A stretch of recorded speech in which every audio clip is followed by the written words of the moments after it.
So this class is going to be talking about multi-generational. In my experience, there's not a lot of talk in our industry about multi-generational. But the fact is, although a lot of people don't think about it, we are entering into a time when there could be 4 or 5 different generations in an office separated by as much as 50 years. This is a lot of different types of people all working together. And in most agencies, we're talking about a fairly small office. Even 50 employees is a fairly small office.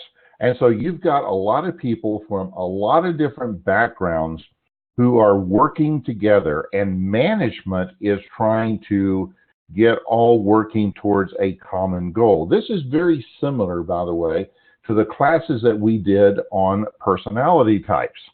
And this is why it's important for management to manage based on personality types. And now we're talking about management working on generational types as well. We're also talking about, which we really won't have a lot of time to get into today, the customer service aspect and just interpersonal relationships of people in the office also are dependent upon personality types and generational types.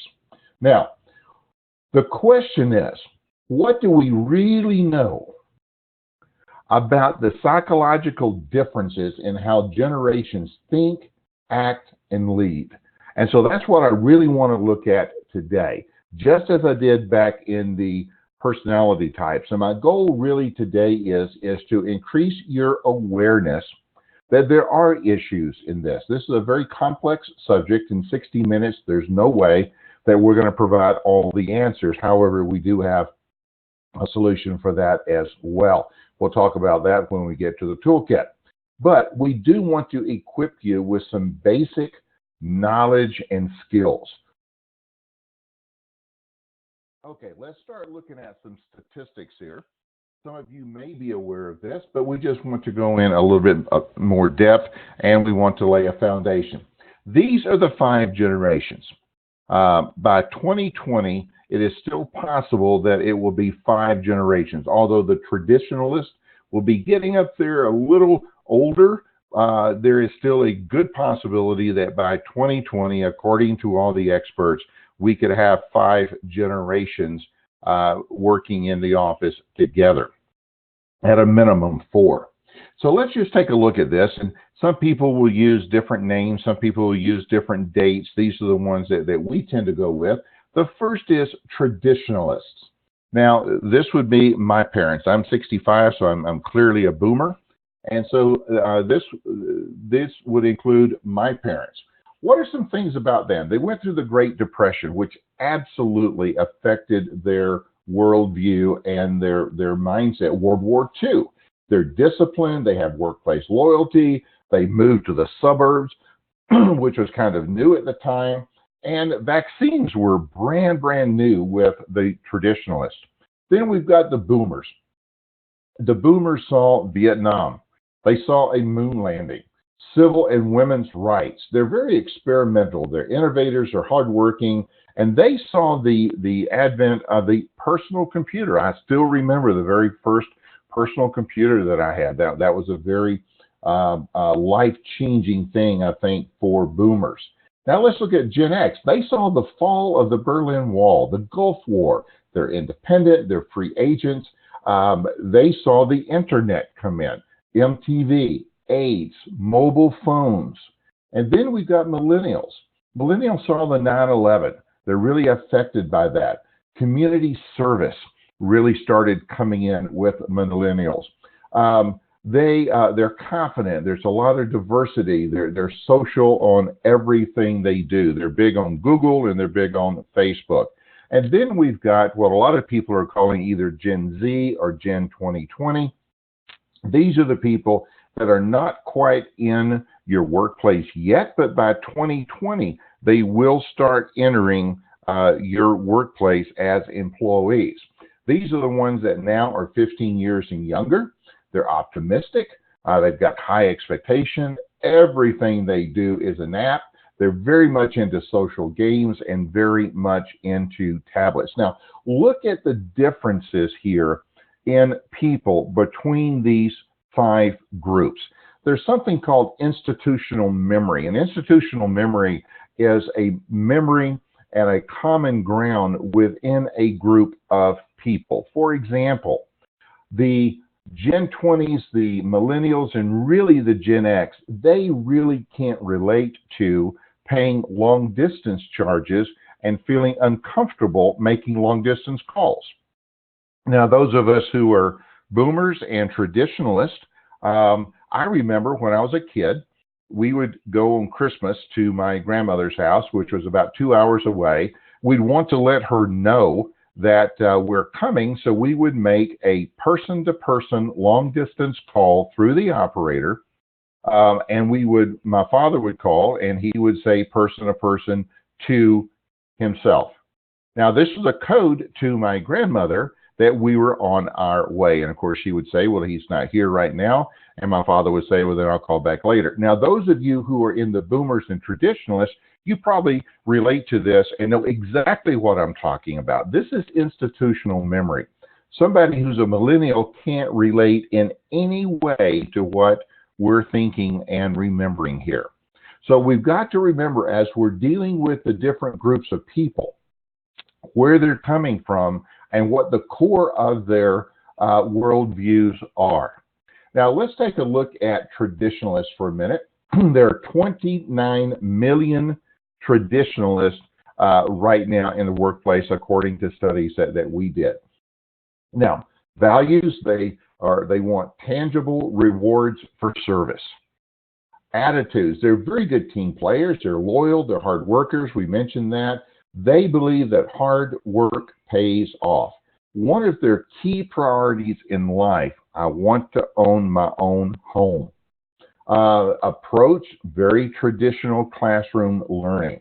Work style, most of them are not doing that well in technology, and the way they communicate is formal letters. Now, let's take a look at baby boomers. Job perks and promotions. They're the most important things to them. They're not afraid of a challenge. They do have a strong work ethic, and they're very competitive. They, in general, believe that Gen X and Gen Y should pay their dues because they had to do it, their parents had to do it, and Gen X and Gen Y or millennials should have to pay their dues as well. Job security to boomers was a very, very important thing. Their approach was group discussion, interactive learning, a lot of teamwork and collaboration. Their communication style is face-to-face or telephone. Notice how we're beginning to change from one generation to the next. We go from written correspondence to face-to-face to telephone. And there's 75 million of the baby boomers. Now, let's look at Gen X. Gen X, corporate training and investment of time. And they're independent. They want a balance, and we're going to see this more and more. They want a balance of work and life. They want to be seen as leaders. They don't necessarily trust establishments. Their priority is money. Remember, traditionalists was home ownership, and boomers was job security. With Gen X, it's money. Their approach, they want real-world assignments. They are more techno-savvy. And now they're moving to email and text, very different from the first two, 66 million of those. Then we come to millennials. Millennials, they want to make a difference. They really want to make a difference. There's a lot of similarities, it's interesting, between millennials and boomers and between Gen X and traditionalists. But millennials, they want to make a difference. They want flexibility. They want freedom in their workplace. They want to believe that their work matters not only to them, but also to the world. And they want to work for people that share, that share that same common value. Expectation, they do believe that life revolves around work. This is similar to boomers, again, and Gen X doesn't really feel that way as much. They want to make a difference. Web-based learning, look how different this is. They want to learn over the web. They don't want to do classroom. They're always connected, and they text or IM. So right here you see we've got 4 different groups. I'm not really touching on the Gen 2020 right now because it'll be a few years before they come into your workplace. But you can see we've got 4 different approaches to life, 4 different ways we learn, we work, we're motivated, and management is up to you to address all 4 of these. Sounds like fun, doesn't it? So let's take a look a little bit more in depth at the millennials. Now, picture this.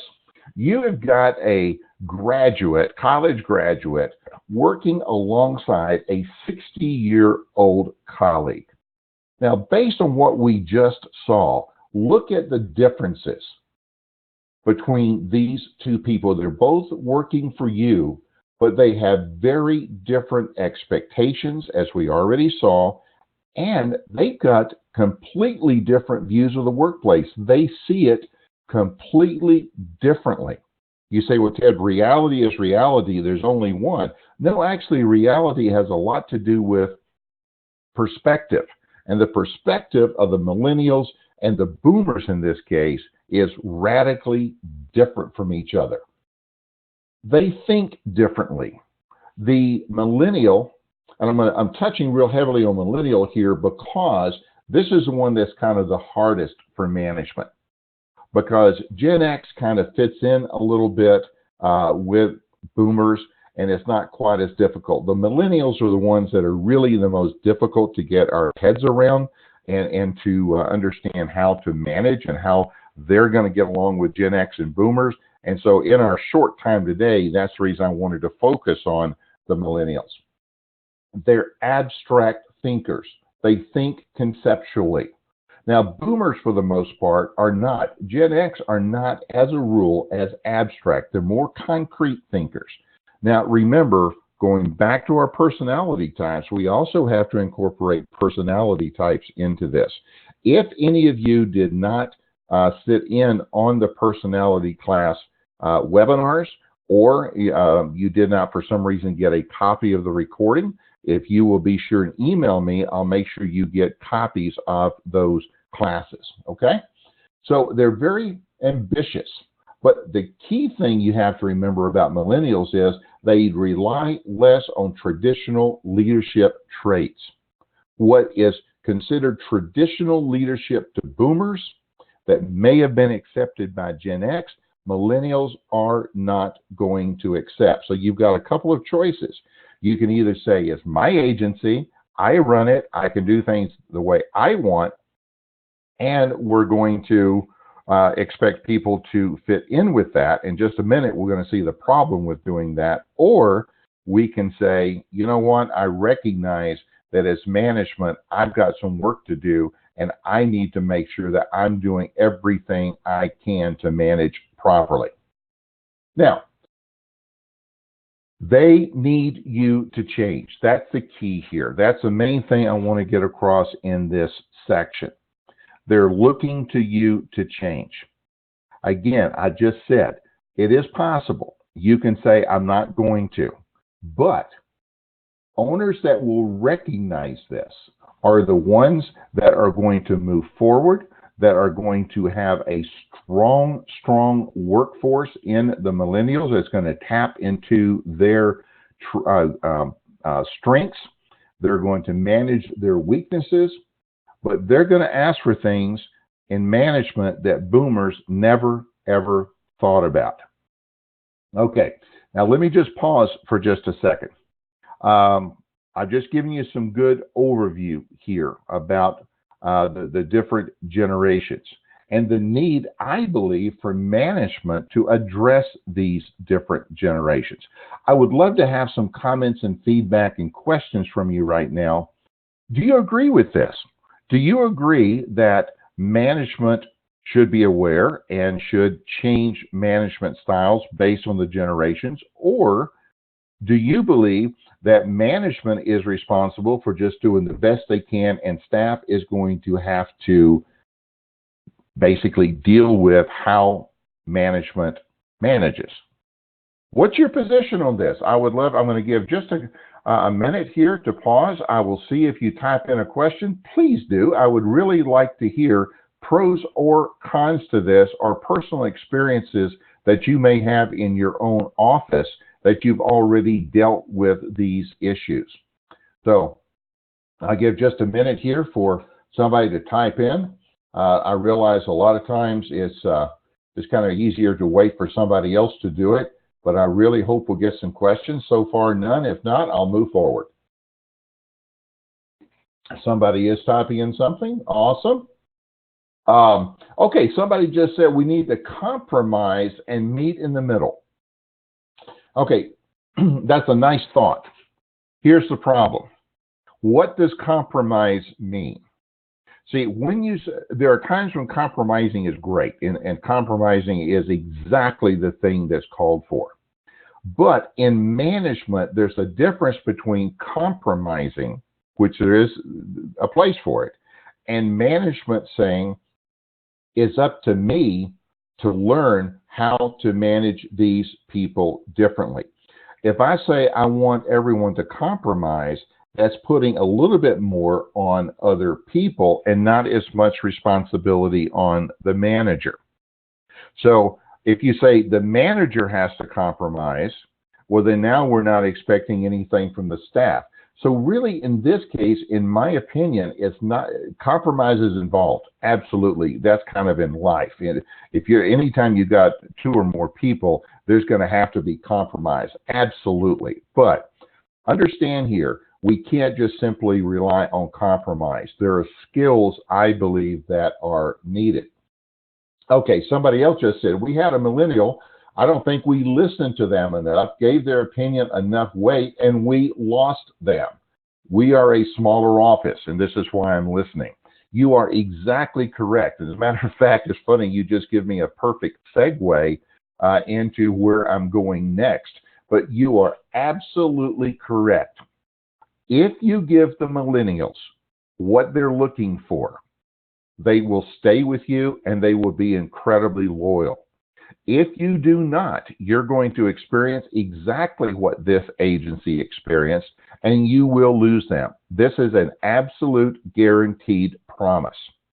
Now, here's a problem. Thank you so much for saying that, because you are absolutely correct.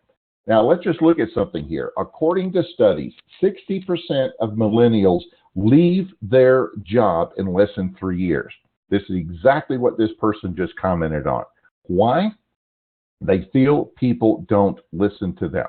They feel they don't matter. We're going to talk here in just a second about what they're looking for in a work environment. So what I want you to be able to do is to not be in that 60%, because 87% of companies reported that it costs between $15,000 and $25,000 just to replace every millennial they lose. Guys, this is expensive. Management, if you want to improve your bottom line, we always talk about improving retention of customers. We also need to focus on retention of employees, because let me tell you, it is more expensive to replace an employee than it is a customer. You have a $100,000 account that pays you $10,000 a year commission. If it costs you $25,000 a year to replace an employee, which one is cheaper to replace? Which one is easier to replace? And the answer is the customer, not the employee. Good employees are difficult to find. And 40% of companies across the U.S. currently employ 50 or more millennials. So I understand that this is broad strokes, but my point here is, guys, millennials are coming into the workplace. They're becoming a majority. So the question is, the person that just commented, we lost somebody, 60% leave. What are they looking for? Number one, they want workplaces that offer learning and development opportunities that add to the value of their career. They want to become better people. Staff development is more important today than it has ever been. You must help people become better people and better employees. This is why we've done so many classes. This is why in our program we focus so much on dealing with difficult customers, learning how to listen, time management, stress management, etc. Because everyone needs this, but millennials, if you give them this, they will be loyal and they will stay with you, which is what you're looking for. But staff development is very critical. They want workplaces that place more emphasis on the work itself and less on where and when the work gets done. Now, for a boomer, and especially for a traditionalist, this is difficult because for them, work is done during 8 to 5, work is done at your desk, in the office, any place else, you're not really working. That is not how a millennial is going to see it. We're going to have to be more flexible with remote employees. We're going to have to be more flexible about time. And I understand we need to be consistent. We got a lot of things to consider. But the fact is, this is what millennials are looking for. And if they have an employer that just says, look, this is it, either you fit this mold or you don't fit, then you're going to be in the 60%, just like the agency that said, we lost somebody, and you're going to lose those people. And they are many times really, really good employees you don't want to lose. Okay, they're looking for jobs that will provide opportunities to collaborate. They don't necessarily need to be in the same location. But it's interesting, the millennials, both millennials and the boomers, kind of like the collaboration. They like to be in meetings together. The Gen X is a little bit more, I just kind of want to work by myself. But I'm telling you, the millennials, they want to be part of a team. They just don't necessarily want to do it in the walls of your office. Okay? Give them access to the best, most recent technology. Now, I'm not saying that you've got, every day you've got to keep up, because if you try to just keep up, you're going to go crazy and spend a fortune. But if you have a millennial come to work for you and they see that you have got old monitors, old computers, old technology, they're not going to respect you. And they're not going to stay. So it's more and more important that you stay up on technology. Now, the problem with that is it's an expense. So we have to get more productivity out of our employees. We've got to increase revenue per employee so that we can pay for and make sure that we have the latest technology. Because if you don't get higher revenue per employee, then your bottom line goes down. That's not a good thing either. So we've got to balance all of this. And finally, they want workplaces that offer opportunities that align with their strengths. They want your employee will know what their strengths are. They want to feel that the place they're working for understands and that their strengths fit in and is properly, effectively utilized. Okay, again, let me stop right here. I would really like to hear from the person that just commented about losing a millennial. Do you feel that the things that we just talked about would have helped you to keep this person? I would also like to have any other comments, but especially if that person would mind, please responding to that. I would love to hear your response. But any other thoughts from people on this? This sounds like a pretty good place to work. Okay, somebody just said more training would have helped a lot. You are so correct. You are so correct. But here's the problem with training. Where do you get the training? See, this is the thing I find in agencies. Where are you going to get the skills training, and where are you going to get the training to make them a better customer service person or better producer or whatever? Again, this is why we do what we do to make sure all that training is there. To say you need more training is awesome, but where's it going to come from? So I agree with you completely. Oh, you are the same person. Okay. She left, and it was the millennials' input Oh, it was her input that made you revamp your onboarding process. Fantastic. Look at what just happened here, folks. Someone lost an employee, and instead of saying, oh, it was their fault, they're just these millennials, we can't trust them, what do they say? You know what? We need to learn something from this. And hopefully became a better agency because of it. Good for you. Kudos. That's exactly what I think should happen. Okay, now let's move on. 52% of millennials said that opportunities for career progression made an employer more attractive.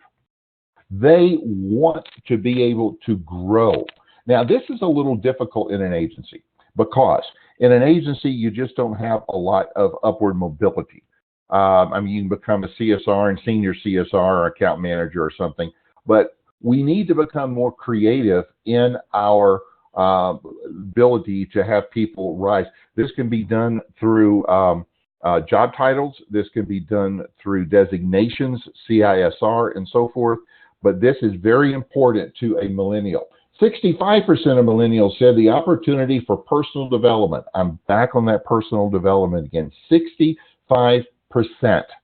said, I want to work for someplace that's going to help me become a better person. And the agent that just commented here, I think they will testify to that. And 22% said training and development are the most valued. So training, they want personal, but training itself is interesting. They want it through training, but they also want it to be done as more of an organic method through just simply working there in the agency. So I found that a kind of interesting number. So in leadership, what are they looking for from you? They're looking for honesty and transparency. If they sense that you are not honest with them, millennials will know it in a heartbeat, and they won't trust you, and they will leave you. And they will be very difficult to manage. They want their managers to be visionaries. They want to be able to look ahead and see what the future is. And they want to see a future that's going to benefit people, the world, and they know how to get there. They don't just want to say, I'm working within this agency and that's it to make a buck. They want to make a difference in the world, as we've already seen. They want people who are communicative. They want people who can articulate, exchange information in all formats. That means printed, digital, verbal, etc. But they really like to do this in person. Now remember, in person to them is not necessarily person face-to-face. This could be video chat. It could be lots of different ways, person to person. So person to person in our institutional memory means something completely different to a millennial than it does to a traditionalist. Okay, so even our terminologies we got to be careful of to be sure we're on the same page. But these are the leadership qualities that the millennials are looking for. So if you can provide these things, you have got great employees. But we've also got to understand, and we're going to look at some rules here in just a second for managing millennials, and then I want to look at what about interactions between Gen X and millennials, and how do we deal with some of these potential conflicts within the office?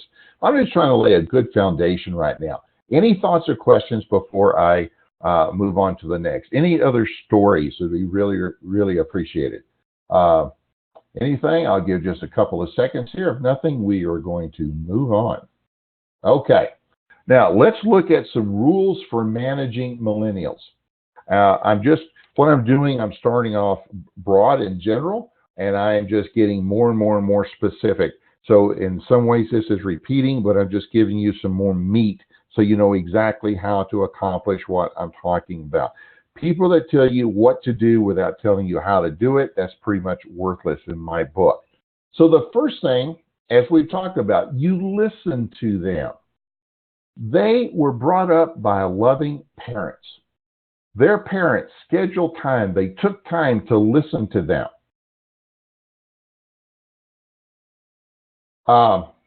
They took time to listen to them. They took time to be involved in their lives. So they expect the same thing from their managers. So if they aren't listened to, which they're used to, you can say all you want to about parenting, but the fact is, millennials, this is how they grew up. Okay, this is what they're expecting when they come into a workplace. You need to invest the time and listen to them. And they're going to have some really good ideas, by the way. Next, don't be boring. They don't want boring. They want an exciting life. Now, you know what? That's a good thing because they will bring new life into your agency. Don't trivialize their contributions because their contributions can really add a lot of life and energy to your office. So strive to be exciting. And you know what? Everybody in the office is going to benefit from that. Your customers will benefit from that. This is something I think we need to do more of anyway, because insurance can be a little bit on the boring side. Next, fill their time. You know what? They are better at multitasking than any other generation. They're good at it. They know how to do it. So don't be afraid of giving them a lot of tasks. Because maybe with a boomer, you're used to, well, I don't want to overload somebody. You know what? You can overload a millennial and not really overload them. Now, this is good because that means that your revenue per employee can be higher with a millennial because they can get more work done. Not only because they're younger, but also just because of who they are and because of their generation. Okay, let's look at some other rules. Acknowledge balance. They want to do a lot of things in life. They're more active than probably any other generation. Now, understand this because it's very different. To a boomer, it was all about work.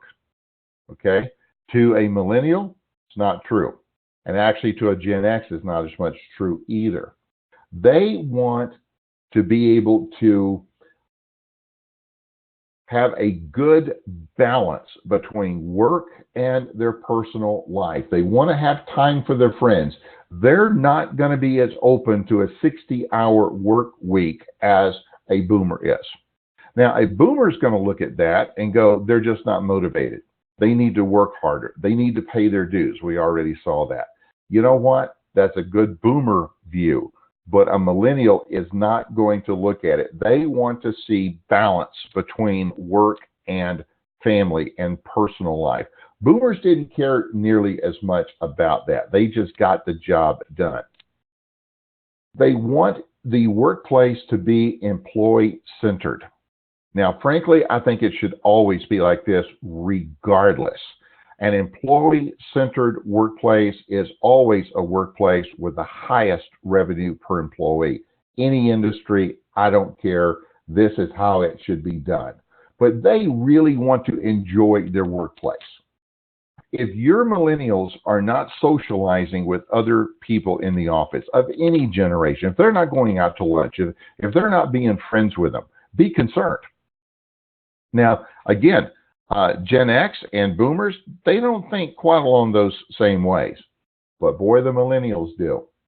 And you want everyone in your office to really make room for that millennial. You want them to feel welcome. You want them to feel they've got friends here, that they are involved, and they do things socially.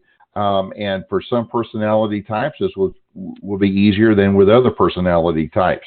But it's very important to have that employee-centered agency.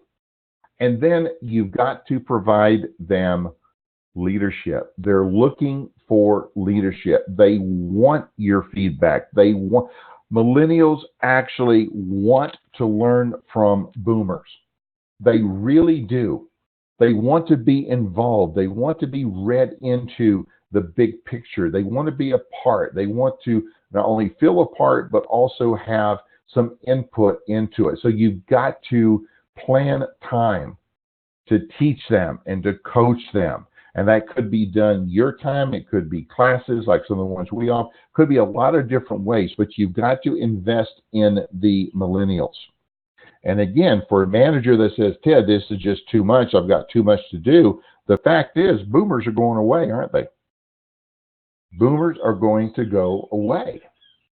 And the fact is, the Gen X are moving up into the top management positions. The millennials are moving into where the Gen X was, and we're about to talk about how those two dynamics work together. But the fact is, if we don't prepare now for the millennials, then 5 years from now, when the Gen 2020s start coming in, you're really going to have some issues. This is the time to begin doing it. Okay? Again, I'm going to pause for just a minute. Please, any thoughts, any comments that, hey, if anybody just wants to say, this is great stuff, Ted, put it in there. That'll make me feel good. Or let me know somebody's out there. You know what? I'll take it wherever I can get it. But again, just going to give just a second. Thanks. Somebody just said great stuff. Thank you. Okay, at least I know somebody's out there listening to me. Thank you, guys. Okay, now then, let's take a look at specifically millennials and Gen X, because very possibly you have got some Gen X managers managing millennials. So let's look at some of the dynamics here, okay? First of all, Gen X bosses tend to think that their millennial employees are lazy, they're entitled, they believe their ability is higher than it is, they need constant affirmation, and they get their feelings hurt too easy. Now, if you have Gen X managers or you are a Gen X manager, ask yourself, does this sound familiar? This is typical. Now, how does the millennial see the Gen X manager? They don't like them and they don't trust them. They don't involve them in their decisions that impact their work, and they feel they could use the Gen X could learn a lot from them. So they want to be involved. They feel they've got something to offer. Gen X bosses don't recognize that. Because a Gen X boss feels that they are lazy and committed, then the millennials don't like or trust them. Can you see a problem here? Now, as a manager, where do you think your revenue per employee is going to be with that millennial employee? See, this is not just about feel good, everybody getting along. This is about money. This is about profitability. Because in order to survive, agencies must increase profitability. They must increase the revenue per person in the office. But what I'm talking to you about is a way to do that. So let's look at how can millennials and Gen Xers get along a little bit better, okay? I'm going to look at it from the millennial side. Millennials, Gen Xers tend to be independent. So millennial, when you're working with a Gen Xer, if there's any millennials on the call today, or you play this for somebody who is a millennial in your office, don't be surprised or offended if a Gen Xer wants to work alone, because that's just kind of who they are. Millennials want to work in a group. Now, remember Gen X managers. If your tendency is to work more alone and you have got millennials, that's going to require you to really work at working together in a team more. So this is where both sides, this is where the compromise comes in. Okay? Gen Xer manager tends to be results oriented, so they may not tell you how to do every step of the job. A millennial may want to have more detailed steps. A Gen X manager is kind of like, you know what, just get it done. I shouldn't have to tell you all this stuff. Guess what? Just like with personality types, your personality type, your generational type may be this way, but other people are not. If you take a millennial who is also an analytic, going back to our personality classes, who is also an analytic, you've got to tell this person exactly what you want done.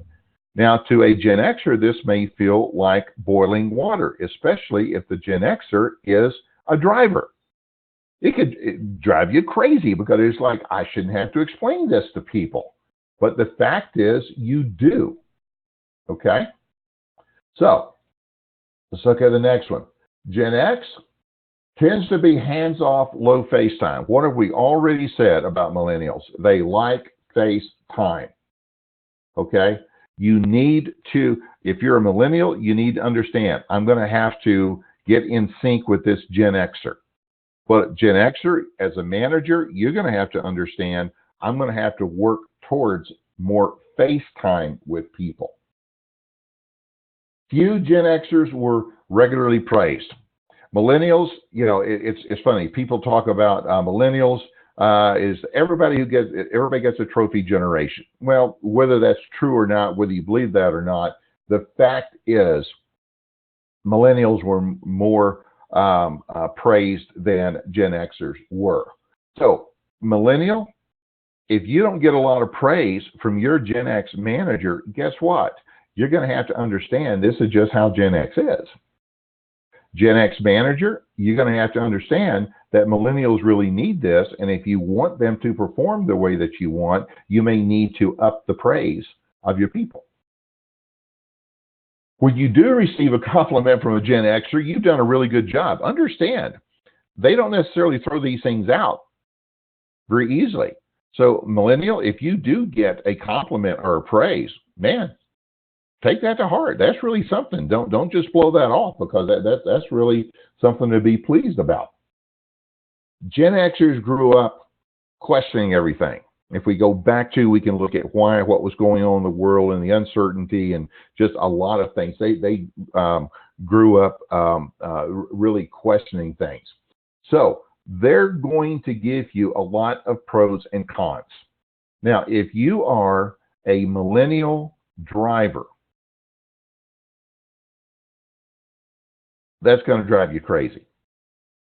Because if you're a millennial analytic, that's going to kind of make sense to you. But as a driver, you don't want a whole lot of pros and cons. You just want some answers to make decisions and move on. So understand, though, that Gen Xers, as a rule, there's going to be a lot of pros and cons. So millennial, if you suggest something and the Gen Xer comes up with all of these pros and cons, that's not negative at your idea.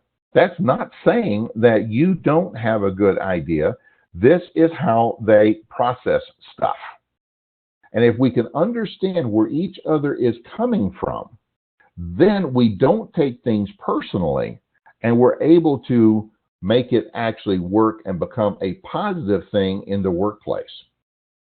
Okay, Gen Xers are used to doing things with minimal supervision. They were latchkey kids. Okay, they were accustomed to being at home after school, not a lot of parental supervision. So millennials, show that you can solve problems on your own with minimal guidance. Now, again, as a millennial, you may really want that guidance. I understand. Work with your boss to get it, but boss, understand, here we are at a compromise again. And ultimately, I believe it's more up to the boss than it is to the employee. Consolidate questions to an email or scheduled meetings. Don't interrupt them a bunch of times during the day.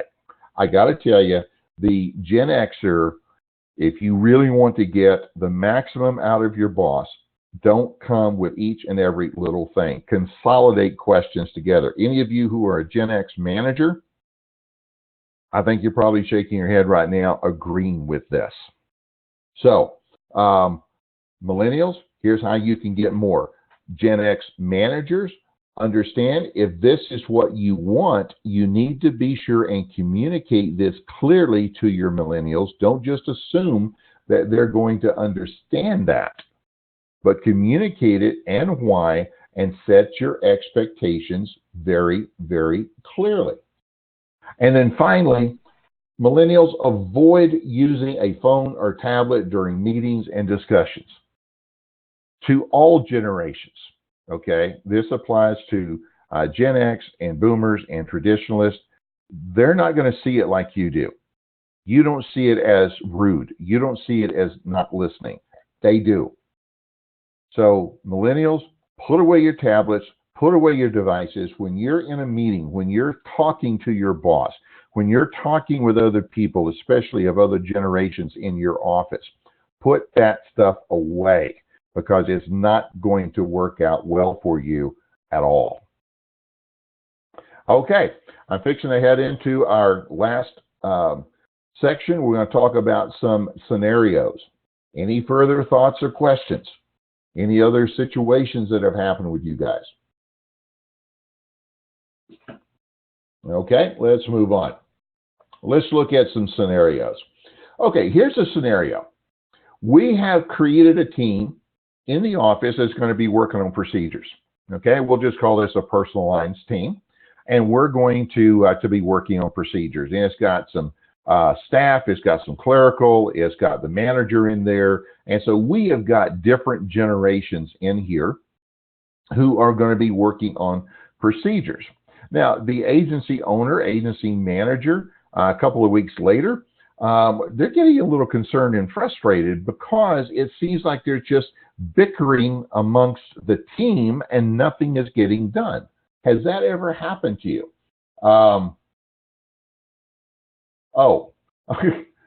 Somebody just said, put down the phone when talking with your spouse. Yeah, that's a good idea too. Except let's not let my wife know I agreed to that one, shall we? But no, that's a really good idea. Okay, so people are bickering, people are not getting things done. Well, if the owner or office manager were aware of some of the characteristics about communication that we've already talked about, they could understand why there's kind of a stalemate here. So let's look at what's going on. First of all, we've got a traditionalist on the team. Now, the traditionalist is looking for handwritten notes. They want to be direct, and they want specific requests for work to be done. Traditionalist, if you're in that generation, that more than likely is what you're expecting out of this group. But we also have a boomer in the group. What's a boomer looking for? Well, the boomer, they really don't like to work independently. We've already said they like to work in a group, and they expect to have meetings to do that because they love meetings, okay? And so we can have meetings anytime, any place. It could be day or night. We just want to get the job done. And so I'm looking for meetings. So the traditionalist is looking for things in writing. The boomers are looking for meetings. Now, we got a Gen X in the group. Now, the Gen X doesn't want to hear anything about work outside of work hours. Don't call them at home. Don't schedule anything after hours, okay? And they really want to work more independently, whereas the boomers, they don't want to work independently. And then you've got a millennial in the group. They don't want any meetings at all. Why can't we just do this through email and voicemail? Why do we even have to meet in any way? Now, guys, look at this for just a second. Is there any wonder that this team is having trouble meeting the goals and getting together? You've got 4 different points of view, 4 different realities going on here. Now, if as a manager, when you formed the team, you're the office manager, agency owner, and you formed the team, spend a little time with people and talk about how are we going to communicate together? How can we compromise this? What are our expectations? Millennial, what is your expectation? Traditionalist, what is your expectation? And instead of just throwing people into a team together, why not set some ground rules before and become a lot more effective? Because if you don't, each one's going to be trying to figure out, I don't understand these people. And then we get frustrated, nothing happens, and now the agency owner or office manager is frustrated, and a lot of time is wasted. Okay, let's look at another one. Now we've got a boomer with a Gen X manager. Now this happens a lot. I've got an agency we work with right now, and we have got sons that will be are taking over the agency from their traditionalist parents, and So they're taking over. They're clearly a Gen X, and everybody in the office now works for them. So they have got boomers working for the Gen X. Okay? So let's say that the Gen X says, hey, boomer, you've been working really, really hard. Why don't you take a vacation? And why don't you just take a vacation? The boomer says, I don't want a vacation. I want a promotion. I want more money. Don't give me a vacation. Well, to a Gen X, the vacation would be a really good incentive because Gen X wants that balance, just like millennials do, between family and work time. But you know what? A boomer, they work to work. So Gen X, you need to understand, a boomer is not going to relate to the same things that you do. Go back to the first few slides that we talked about on the differences between and what they want out of life and what their values and attitudes are. And as a manager, you need to understand, here's how I manage this boomer. Now, we could easily have come up with some scenarios here for millennials as well. Okay, let's look at this one. We have a Gen X with a traditionalist manager. Okay, it's appraisal time. The manager, the traditionalist manager, gives out a bonus for a project. Well done. This is, again, once a year, we're going to do a performance review, and I'm going to give you a bonus. Okay? The Gen X says, why didn't I get this 6 months ago when the project was completed? Well, the traditionalist is happy to get money anytime. To them, what difference does it make? I waited until our annual review to do it. The Gen X is going, wait a minute, why did I have to wait 6 months to get this? So to the Gen X traditionalist, you held my money for 6 months. To the traditionalist, Gen X, you're not appreciative to what I'm doing. Very, very different outlooks on life.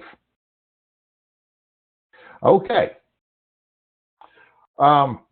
Let's talk about the toolkit here for a minute, and I really want to kind of go into depth on this. And I've done this several times, and we've had really good responses from this, and I'm really hoping good responses on this one as well. Here's what I'd like to do. I'm going to offer a 60-minute session with your management team.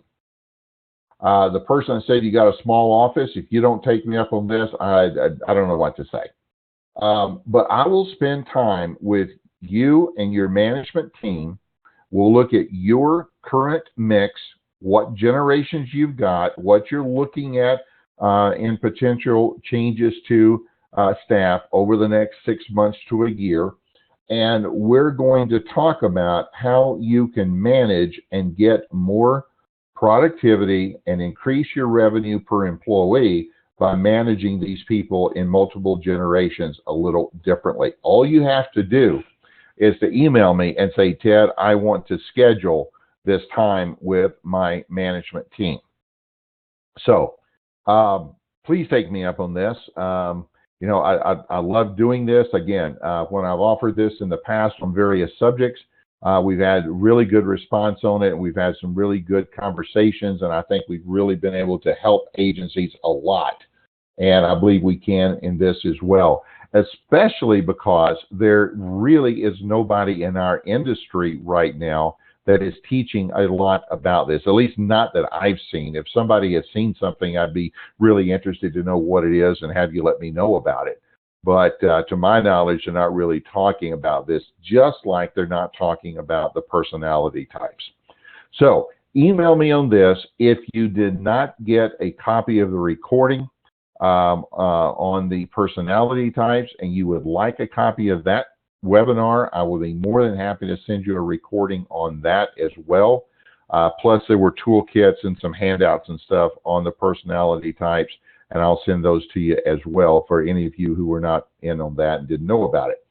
So we've got a couple of minutes here before the top of the hour. I would really like and appreciate any just final thoughts, feedback, comments, questions, anything that you've got on this subject. We'll give just a minute here, see if anybody says anything. If not, then we'll just go ahead and all get back to work. But I really hope this has helped you. I hope that it has opened your eyes to some things. We've already seen where one agency lost an employee, which I'm assuming was a fairly good employee, because they wanted to make some changes based on how they handled the situation. And we're going to be seeing more and more of that. And it's not necessary. We don't want it. It's way, way, way too expensive to do that. So give about 30 seconds here. Any final thoughts or questions? If not, I will be signing off. And we are having a great class next week on saving 2 hours per day per person in your office. If you haven't signed up for that yet, please be sure and do that. If you didn't see the information on it, then just email me. I'll make sure that you get the information on it. So, okay, nobody is asking any questions, making any comments. I will see you guys next week. If you got any questions that come up after this, as always, send me an email and I will get back to you as quickly as possible. Have a great, somebody's asking one final thing. You're welcome. Thanks, guys. I really appreciate it, and we'll talk to you later. Bye-bye.